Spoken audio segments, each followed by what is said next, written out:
بسم اللہ الرحمن الرحیم نحمده ونصلی علی رسوله الکریم۔ حضرت حکیم الامت مجدد ملت حضرت مولانا شاہ اشرف علی تھانوی صاحب رحمۃ اللہ علیہ کے ملفوظات آج کل اللہ تعالیٰ اپنی رحمت سے پڑھنے کی توفیق عطا فرماتے ہیں، سننے کی توفیق عطا فرماتے ہیں۔ جو اللہ تعالیٰ پڑھنے اور سننے کی توفیق عطا فرما سکتا ہے وہ اللہ تعالیٰ بغیر استحقاق کے دل میں بھی اتار سکتا ہے۔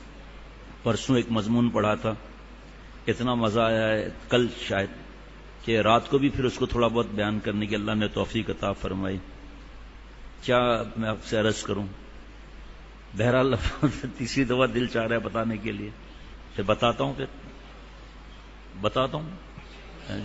یہ نہیں سوچنا ہے کہ میرپور خاص سے آئیں وہ کیا بولیں گے، تیسری دفعہ ہم کو سنا رہے ہیں، ہمیں اللہ سنا رہے ہیں تیسری دفعہ۔ تو فرمایا دنیا کے جتنے آدمی اسباب اختیار کرتا ہے کرے، جائز بولنے کی ضرورت نہیں، سب کو پتہ ہے، جتنے اسباب اختیار کرے، لیکن اس کا نتیجہ اس کے ہاتھ میں نہیں ہے اور ویسا نتیجہ نہیں آ سکتا۔ پھر میں نے مثالیں بھی دی، حضرت تھانوی رحمۃ اللہ علیہ کی مثال، میں دنیا دار ہوں، مجھے دنیا کی مثالیں، تو اس میں کئی مثالیں عرض کی، ایک ہی کالج ہے، ایک ہی ڈاکٹر ہے، ایک ہی پروفیسر ہے، فائنل ایئر کتابیں وہی ہیں، وائوا کے سوالات وہی ہیں، لیکن ایک کی کلینک آگے جا رہی ہے، دوسرے کی پیچھے جا رہی ہے۔ کیا بات ہے، ایک سرجن آگے جا رہا ہے تو اسباب تو سب اختیار کیے نا۔ پھر بہت تفصیل سے حضرت نے سمجھایا کہ ایک آدمی نے اس طرح بزنس کیا، پھر اس سے بچا ہوتے ہوتے لکھا پتی بن گیا، اب آپ اس سے لکھوا لیں پورا روز کا، پھر آپ بھی ویسا ہی کریں، نتیجہ نہیں آئے گا ایسا۔ فرمایا لیکن دیکھو کہ اسباب اختیار کوئی نہ کرے اس کو بیوقوف کہتے ہیں۔ فرمایا لیکن اللہ تعالیٰ کے وعدے تو پکے سچے، مطلب ہونا ہی ہونا ہے ویسے جیسے اللہ نے فرمایا، اس میں جو اسباب اختیار نہیں کرتے، آیت پڑھی حضرت مجدد نے لکھی ہوئی ہے، وَأَمَّا مَنْ خَافَ مَقَامَ رَبِّهِ وَنَهَى النَّفْسَ عَنِ الْهَوَىٰ فَإِنَّ الْجَنَّةَ هِيَ الْمَأْوَىٰ۔ دو اسباب اختیار کریں گے جنت ملے گی۔ پھر کیسی جنت ملے گی اس پر حضرت مجدد کا پھر فرمایا تصور بھی نہیں آ سکتا کہ وہاں کے محلات، حوریں، نہریں، باغات، محلات، پھر ایک سب سے بڑی نعمت جس کا کوئی تصور بھی نہیں، وہاں کا انگور اتنا بڑا ہوگا، ٹھیک ہے ہلکا سا خیال ویسا ہوگا نہیں، آیا تو صحیح نا، لیکن اللہ کے دیدار کا تو خیال بھی نہیں آ سکتا نا، ایسی نعمت۔ اور اس پر دو اسباب، خوف اتنا کہ گناہ نہ کریں، یعنی پیشی کا خوف، اللہ کے سامنے کھڑا ہونے کا خوف، دوسرا گناہوں کے خیالات کو دبانا، عمل نہ کرنا۔ فرمایا افسوس کہ اس کی فکر نہیں، ٹھیک۔ پھر کیا پیارا جملہ فرمایا، دنیا کے اسباب اختیار نہ کرے تو بیوقوف، اور جہاں اللہ کے وعدے ہیں اس کو اختیار کرنے کے جو اسباب ہے وہ کوئی اختیار نہ کرے تو کچھ بھی نہیں کہتے ہے جی۔ پھر فرمایا کہ بعض لوگ ایسی باتیں کرتے ہیں کہ ہمیں کوئی ضرورت نہیں ہے، بس ہمارے لیے جو ہے وہ اللہ تعالیٰ کی دیدار، یہ جنت اور یہ نہیں دوزخ، اور ٹھیک ہے بس ایسا کر کے، اور لوگ کہتے ہیں مجذوب ہیں۔ اب آگے سنیے، لوگ کہتے ہیں مجذوب ہیں۔ فرمایا کہ یہ بات نہیں،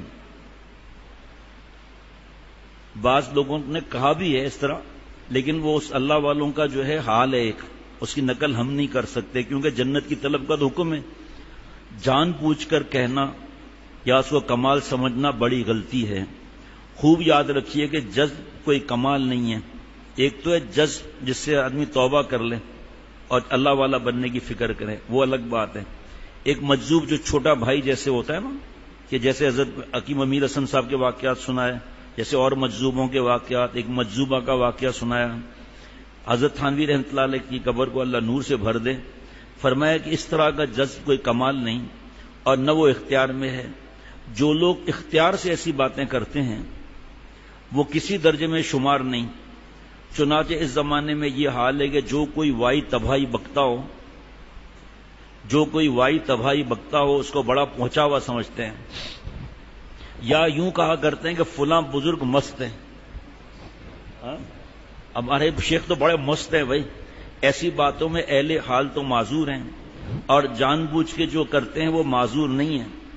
آیتوں اور حدیثوں میں صاف طور سے جنت کی طلب موجود ہے، چنانچہ آپ صلی اللہ علیہ وسلم نے فرمایا، اللہم انی اسألک الجنت وما قرب الیہا من قول او عمل، ایک حدیث پاک اور بھی، اللہم انی اسألک رضاک والجنہ، اے اللہ میں آپ سے جنت مانگتا ہوں، وہ کام جو قریب کر دے خواہ قول یا عمل سے، جنت مانگتا ہوں اور اس کے لیے خواہ قول سے یا عمل سے جو قریب کر دے۔ اس پر یاد آ رہی ہے بات کی کریے جناب، میں نے وفات میسج دیا تھا کہ حضرت مجدد کی بات بتاتے ہوئے کوئی تھوڑی بات اگر بات آ جائے تو ٹھیک، اور ٹرین کہیں اور چلا جائے یہ آپ نے فیصلہ کرنا ہے، کوئی ایسی بات نہیں کہ اس کی تشریح میں یہ بات آ جائے تو حضرت کی باتوں سے حضرت تھانوی رحمۃ اللہ علیہ کا مضمون اور دل میں اترتا جائے گا۔ یہ دعا حضرت نے جو میں نے حضرت سے پڑھی حضرت کی کتاب میں، وہ ری یونین میں جو خوبصورت مناظر کی میں بات کرتا ہوں نا، وہ حضرت میر صاحب رحمۃ اللہ علیہ سے حضرت نے فرمایا، جا کے دیکھ لیجیے آپ۔ ارے حضرت میر صاحب رحمۃ اللہ علیہ کے بارے میں دوپہر کو مزیدار اشعار پڑھے گئے تھے، خیر اگر وہ آج جمعرات ہے، اگر وہ ان کو آنے میں مشکل ہو، سید سروت صاحب کو تو ان کو بلانا بھی ہے وہاں سے، اشعار سننے مزہ آئے گا۔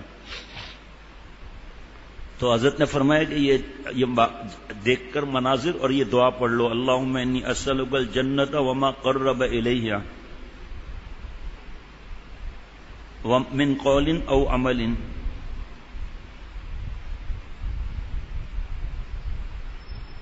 یہ دیکھ لینا بھائی، یہاں شاید میرے خیال میں اعراب کی غلطی ہے، یہ میرے سے ابھی دیکھ لیجیے گا وہاں۔ ان حکموں کو دیکھ کر کسی کا کیا منصب ہے کہ جان بوجھ کر ایسا کہے، جبکہ ایسی بات، البتہ اہل حال معذور تھے، اب تو لوگوں میں حال ہی نہیں رہا، نقل ہی نقل رہ گئی ہے۔ مجھ کو ایک شخص اسی سفر میں ملے کہ وہ کچھ مال کی مدد چاہتے تھے، مزہ آئے گا، مزہ نہیں آئے گا، مزہ آئے گا۔ مجھ کو ایک شخص اسی سفر میں ملے کہ وہ کچھ مال کی مدد چاہتے تھے، لمبی لمبی باتیں کرنے لگے، آجی کیا پرواہ ہے جنت کی اور کیا خیال ہے دوزخ کا، ہے جی؟ ذرا غور سے سننا کہ کچھ مال کی مدد چاہتے تھے، لمبی لمبی باتیں کرنے لگے۔ یہ جملہ دیکھو غور کرو، میں دوبارہ نہیں پڑھوں گا، بتا دیتا ہوں۔ اجی کیا پرواہ ہے جنت کی اور کیا خیال ہے دوزخ کا۔ میں نے کہا میاں بیٹھے بھی رہو، 4 روپے کے لیے تو گھر چھوڑتے پھرتے ہو اور جنت کی طرف توجہ بھی نہ کرو گے، کہاں پکڑا جا کے؟ 4 روپے مانگ رہا ہے، اس کے لیے سفر کیا ہے بھیک مانگنے کے لیے، اور یہاں اکڑ رہا ہے۔ خلاصہ یہ حضرت الیاس صاحب رحمۃ اللہ علیہ کا نکاح، اس میں بیان کس کا ہوا تھا؟ حضرت تھانوی رحمۃ اللہ علیہ کا۔ اور بیان کیسے ہوا تھا؟ عصر سے مغرب کا مزہ نہیں آیا حضرت، کچھ اور، مغرب سے عشاء کے بعد حضرت کا نکاح ہوا ہے مولانا الیاس صاحب رحمۃ اللہ علیہ کا۔ یہاں نظر یہ اعراب کی غلطی ہے تو بتا دیں تاکہ صحیح پڑھا جائے۔ یہ میرے حضرت والا کے جو میرے ملفوظ جمع ہے نا، یہ رول اس میں معارف ربانی میں بھی، اس میں کیا اعراب کیا ہے وہ مجھے بتا دیں۔ ہاں جی، کہ مزہ آیا؟ 4 روپے مانگ رہا ہے اور نخرے دکھا رہا ہے کہ خلاصہ یہ میں جتنا جملے میں مزہ آ رہا ہے، میاں بیٹھے رہو، 4 روپے کے لیے تو گھر چھوڑے پھرتے ہو، جنت کی طرف توجہ بھی نہ کرو گے۔ خلاصہ یہ کہ لوگوں کا خیال ہے کہ ہر حالت میں کہ جنت کی طلب سے نہ طلب کرنے کا درجہ بڑھ کر ہے، حالانکہ غور کرنے سے اس کا خلاف ہونا ثابت ہوتا ہے، کیونکہ جنت مانگنے کا قرآن پاک احادیث میں اس کا ثبوت ملتا ہے۔ یہ نہیں کہ نہ طلب کرنے کا ثبوت نہیں ملتا، کہ نہ طلب کرنا اچھی چیز ہے، اس کا کہیں ثبوت نہیں ہے۔ وہ جو غلبہ حال جن پر ہوتا ہے نا، جن کو ہوش ہی نہیں ہے کیا ہو رہا ہے، ایسے بزرگ ہیں، ان کا فرض واجب سنت موقعہ مضبوط ہوتا ہے، لیکن وہ مجذوب ہوتے ہیں۔ وہ جیسے واقعہ موقع نہیں ہے، اب حکیم امیر حسن صاحب ایک ہی واقعہ سنا دیتا ہوں۔ اب یہ میں اور آپ تھوڑی کر سکتے ہیں، ہجرت کر کے پاکستان آئے راول پنڈی حکیم صاحب، اور تگڑے حکیم صاحب، اب کھانا کیا کریں، برف بیچنا شروع کی سائیکل پر لاد کے۔ راول پنڈی کی سڑکیں اوپر نیچے تھی اس زمانے میں، تو بڑی مشکل سے سڑک کے اوپر آئے اور سائیکل کو پیڈل پہ لگا کر، یا اللہ آپ نے مجھے تو انسان پیدا کیا، کام گدھوں والا لے رہے ہیں۔ اب میں اور آپ بول سکتے ہیں ایسے جملے؟ دوسرا نقل کر سکتا ہے؟ نعوذ باللہ۔ لیکن ایسے سے کام نہیں لیے جاتے دین کے۔ یہ سمجھو چھوٹا بھائی ہے یہ، ایک ہے مجذوب سالک، یعنی جو آپ آیت سنتے رہتے ہیں اللہ یجتبی الیہ من یشاء. گٹر لائن کی طرف جا رہے تھے، دوزخ کی طرف، اللہ نے جنت کی طرف رخ پھیر دیا. ہر سنت پر عمل، لڑائی جھگڑا کچھ بھی نہیں. ان کے آپ حالات سنیں گے نا، آپ کی ہنسی نکل جائے گی، ایسے ان کے حالات. وہ دوسرے دن ایک آدمی آیا، اب سنیے آپ، کہا حکیم صاحب آپ سنائے بڑے حکیم ہے. کہا بڑے چھوٹے کا کیا واسطہ تیرا بھائی. کہا میری دکان خالی ہے، اگر آپ مطلب اپنا کرے تو. کہاں ہے؟ دوپہر کو اللہ سے کہا ہے گدھا کا، اور یہ ابھی مطلب مل رہا ہے. کہا کیوں نہیں کریں گے، مفت میں مل رہا ہے. سامنے مشنری ہاسپٹل تھا عیسائیوں کا. یا اللہ، وہ آپ ہاسپٹل دیکھ رہے ہیں، جس کو مارنا ہو وہاں بیچ دیجیے گا، جس کو صحت دینا ہو ادھر بیچ دیجیے گا. اب وہاں سے عیسائیوں کے ہاسپٹل سے جنازے نکل رہے ہیں، اور یہ صاحب جو ہے وہ دھڑا دھڑ پیشنٹ دیکھ رہے ہیں. ہاسپٹل بند ہو گیا بھائی، ہاسپٹل بند ہو گیا. اب یہ ان کی باتیں ہی عجیب ہوتی ہیں بھائی. کبھی انشاءاللہ تعالیٰ سناؤں گا. ہے جی، وہ ایک جوڈو کراٹے کا ایکسپرٹ ہے ہمارے محلے میں، لمبی لمبی باتیں کرتا. او جناب یہ اتنا بڑا بیٹھا ہوا ہے، دوسرا کوئی ہے؟ ہاں وہی ہے، نام تو نہیں ہوئے بس، چھوڑے کوئی بھی ہے. ایسی لمبی لمبی باتیں کرتا. بھی مجھے پرچہ آیا، خود بھاگ گیا تھا کہ دوسرے دن جو ہے گائے نے تھوڑا مستی دکھائی، ایک دو مجھے لاتیں ایسی ماری ہیں اور میری حالت خراب ہو گئی. میں نے کہا بچہ تو ہوتا تھا نا، تو ایسے موقع پر تو میں تمہیں گردن پکڑتا ہوں تمہاری. وہ جوڈو کراٹے کا وار دکھاتا نا ادھر گائے کو بھائی، بلیک بیلٹ، اسلام آباد کے مقابلے میں اول نمبر. ابے میں نے کہا ہوا میں لاتیں ہلانی ہوتی اور کیا ہے، بھینس سے تو گائے سے تو بچ نہیں سکے، اور بڑا تمغے لینے والا. اب بھاگ گیا پرچہ دے گا، اس کو پتا ہے چھوڑے گا نہیں مجھے. جی میں نے یہ کر دیا وہ کر دیا. اس کو گائے سے بچ کر دکھاتا نا، لات کھالی مفت میں، تو کس چیز کا جوڈو کراٹے والا ہے بھائی. پھر میں نے ان کو کہا، پتہ نہیں گھر سن رہا تھا یا نہیں سن رہا تھا، میں نے کہا ہمارے ساتھ تھر پار کر چل، ان کے ساتھ ملاکھڑا کر کے دکھا. جو ملاکھڑا کرتے ہیں نا گاؤں والے، یہاں سے پکڑ کر ایسا اٹھا کے مارتے ہیں. میں نے کہا وہاں تجھے لے چلوں گا، جوڈو کراٹے دکھانا، میں مان جاؤں گا تمہارے وہاں. پتہ بھی نہیں چلے گا، اٹھا کر پھینکیں گے یا ہوا میں ٹانگیں چلاتا رہے گا. جانتے ہیں آپ تو ہمارے دوستوں باتیں، یہ بھی مجذوب ہے اس زمانے کا بھائی. ہے جی. اب سنیں عجیب بات، بہت یہ ہم کہہ سکتے ہیں نہ طلب کرنے والا معذور ہے. سو معذوری میں فضیلت کہاں؟ ذرا سی بات پر وجد میں آ جانا، دھاڑے مارنا، ہو ہا کے نعرے مارنا. ارے دوستو یہ عاجزوں کا کام ہے. اصل ہے اپنے حال پر قابو پانا، چیخیں مارنا نہیں ہے. میں چند برس پہلے ایک مسجد میں 27 کا بیان تھا، یہ لوگ ساتھ میں تھے.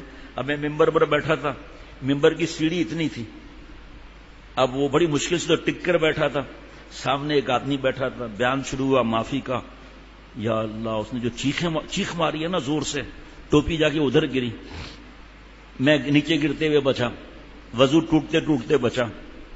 10 منٹ کا پھر چیخ ماری. میں نے کہا بھائی مہربانی کر کے دوسرے کا وضو باقی رکھنے تو، یا پھر آپ کہیں اور بیٹھو، میں تو 2 دفعہ گرنے والا ہوں. اچانک چیخ مارتے ہیں، اس کے بعد کچھ بھی نہیں ہوا. حضرت یہ تو خیر اچھا آدمی تھا، لیکن حضرت یہ جو ڈرامے باز لوگ ہوتے ہیں نا، یہ بھی حال پر قابو پانا چاہیے تھا. فرمایا اگر تمہیں دیکھ کرنا ہے، کسی مجلس میں جاؤ اور دیکھنا ہے کہ صحیح حالت آ رہی ہے یا ایکشن ہے، ایک سوئی لے جانا، سوئی لے جانا، تھوڑا سا چبھا دینا بس. اگر اس نے چیخ مار دی اس کا مطلب حال نہیں ہے. اب پھر حضرت شاہ محمد احمد صاحب پڑھا کرتے تھے، حال تیرا جال ہے، حال تیرا جال ہے، مقصود تیرا مال ہے، کیا خوب تیری چال ہے، لاکھوں کو اندھا کر دیا.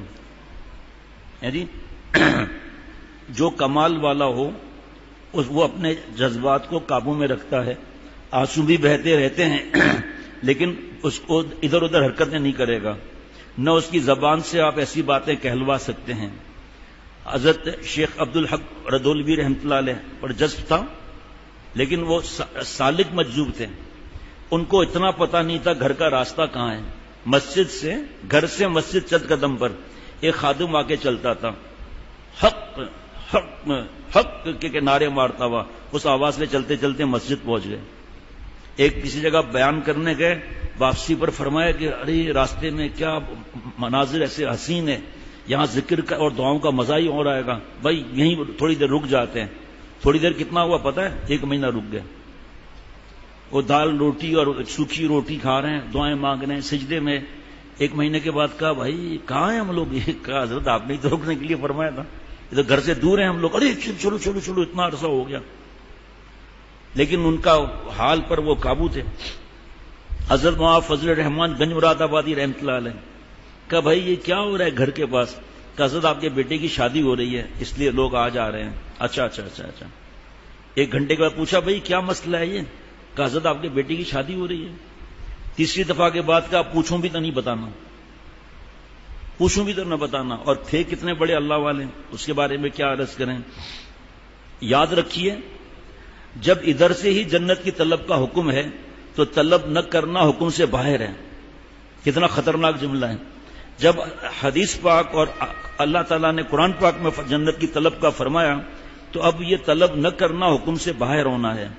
اطاعت کرنے والا تو اطاعت میں، غور سے سب پیارا جملہ ہے کہ اللہ دل میں اتار دیں، ہر جملہ اللہ دل میں اتار دے. فرمایا اطاعت کرنے والا تو اطاعت میں ایسا محو ہوتا ہے جیسے کسی کوئی شراب نعوذ باللہ پی لے تو اس کو شراب پینے کے بعد سب طرح سے وہ بے خبر ہو جاتا ہے. تو جو شراب حرام پی کے بے خبر ہو جائے، جس کو اللہ اپنی پلائیں گے اس کی حالت کیا ہوگی پھر؟ بعض ناواقف اعتراض کرتے ہیں کہ جناب یہ جو بزرگ کہتے ہیں کہ نماز میں محو ہو جائے تو رکوع اور سجدے پر کیسے ہوں گے؟ جواب یہ کہ محو ہونے کے معنی یک طرفی کے ہیں. اس میں صرف اللہ میاں کی طرف خیال ہو جاتا ہے. بولتے ہیں نا بزرگان دین کے بھائی اللہ کی عبادت میں تو محو ہو جاؤ، مٹ جاؤ، گم ہو جاؤ، جی ڈوب جاؤ. فرمایا کہ اس صورت میں صرف اللہ میاں کی طرف خیال ہو جاتا ہے. ظاہر ہے کہ اس صورت میں عبادت بہت اچھی ہوگی تو رکوع اور سجدہ نہ ہونے کیا مانے؟ خامخواہ کا سوال. عام لوگ محو ہونا اسے سمجھتے ہیں کہ واہی تباہی کی باتیں زبان سے نکال دیں، کوئی غیب کی خبریں بتا دیں یا آئندہ پیش کرنے والی باتوں پر دعویٰ سے حکم لگا دیں. اس کو بڑا کمال سمجھتے ہیں اور کہتے ہیں کہ اللہ میاں پر ایسا ناز ہے جو منہ سے نکل گیا نعوذ باللہ پورا ہو کر رہتا ہے. ایسی باتیں مت کرو.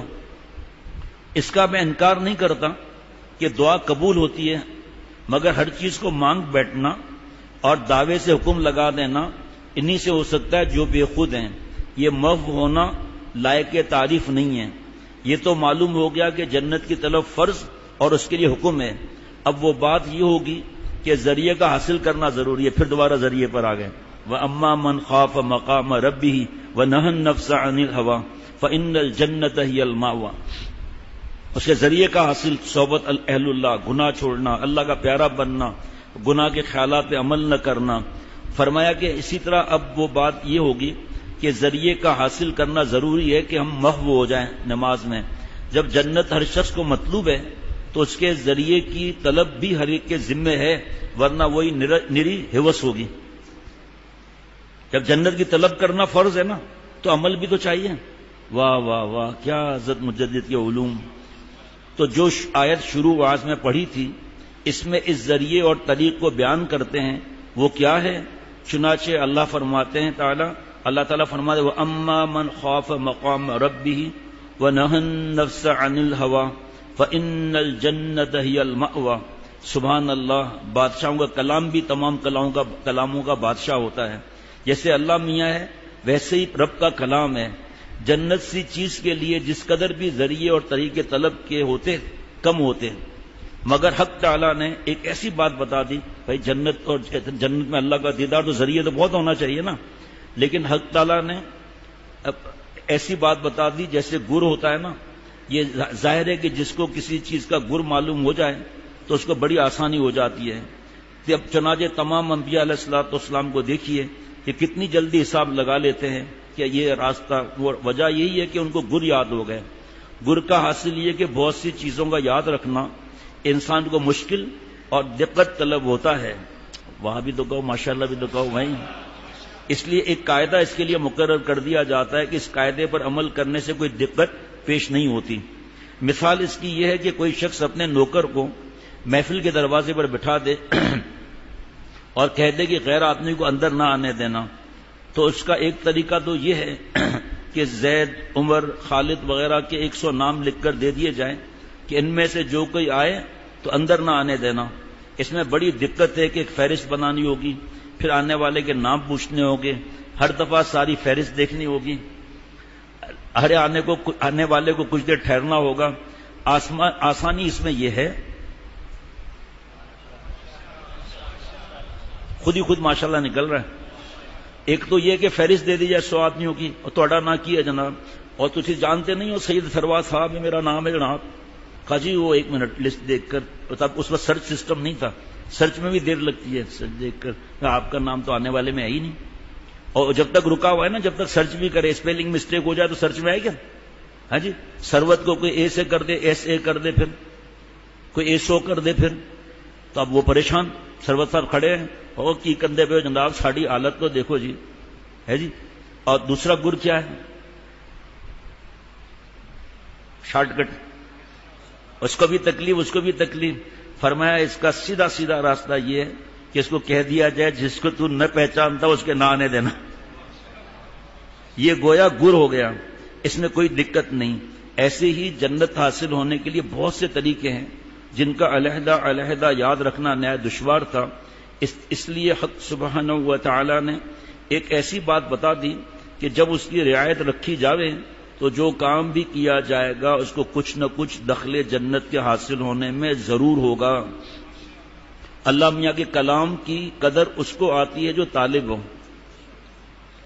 جب کسی کے جنت پیش نظر ہو تو اس کو انتہا درجے کا شوق پیدا ہوگا، اور جب یہ بتا دیا جاوے کہ اس کی طلب کے لیے فلاں فلاں طریقے ہیں، بوجہ اس کے کہ جنت بڑی چیز ہے اس لیے اس کے طریقے بھی زیادہ ہوں گے، تو وہ شخص بہت سے طریقے دیکھ کر گھبرا اٹھے گا، مگر چونکہ شوق انتہا درجے کا ہو چکا ہے اس لیے یہ تو ہوگا نہیں کہ چھوڑ بیٹھے، بلکہ ایک حالت سخت بے قراری کی ہوگی کہ اگر اس شخص کو کوئی ایسا گر بتا دیا جائے کہ جب جو سب طریقوں کو شامل ہو تو اس کی کیفیت وجد کی سی ہو جائے گی، ایسے شخص کو کلام الہی کی قدر معلوم ہوگی۔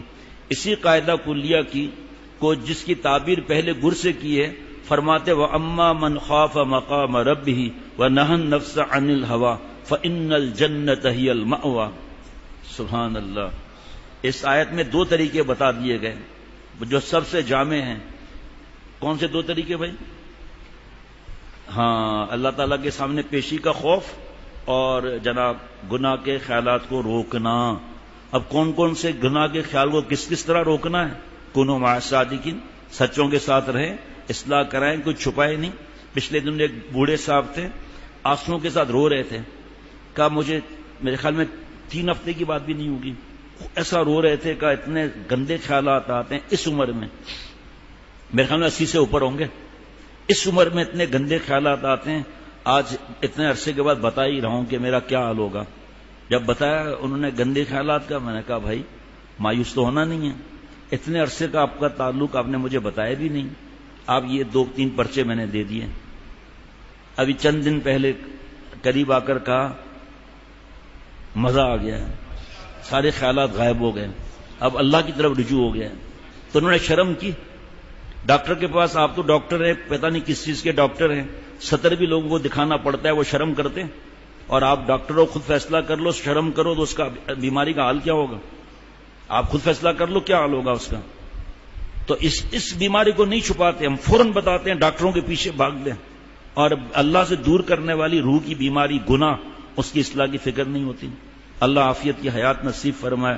ربنا تقبل منا انک انت السمیع العلیم۔ السلام علیکم ورحمۃ اللہ وبرکاتہ۔